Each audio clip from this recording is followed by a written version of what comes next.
বিভিন্ন রাজনৈতিক দল সেগুলো নিয়ে কিছু কথা বলেছে। তার মধ্যে বিশেষ করে প্রায় বেশিরভাগ রাজনৈতিক দলই ইনক্লুডিং আমরা সহ এই বক্তব্যটি বলেছে যে আওয়ামী লীগ নিষিদ্ধের প্রশ্নে মোটামুটি আমরা সকলেই একমত।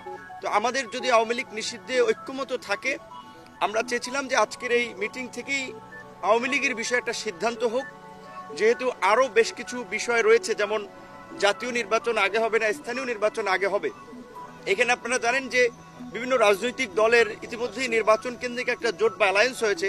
কাজে সেক্ষেত্রে ওই দল বা জোটের অবস্থানটা আলাপ আলোচনা সাপেক্ষে একদিকে। তো যদিও বেশ কিছু দল এটা বোঝাতে চেয়েছে যে স্থানীয় নির্বাচন যদি আগে হয় তৃণমূলে সংঘাত সহিংসতা বাড়বে, আওয়ামী লীগ মাথাচাড়া দেবে, কিন্তু আমার মনে হয় যেটি তাদের সঠিক ব্যাখ্যা বিশ্লেষণ না। কারণ স্থানীয় নির্বাচন এখন হলেও টুকটাক ঝামেলা হবে, নির্বাচনের পরে হলেও হবে।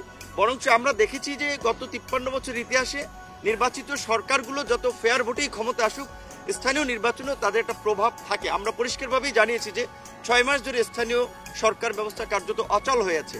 এখন প্রধান উপদেষ্টা সম্ভাব্য রোডম্যাপে যদি ডিসেম্বরেও নির্বাচন হয়, তাহলে কিন্তু 10 মাস সময় বাকি আছে।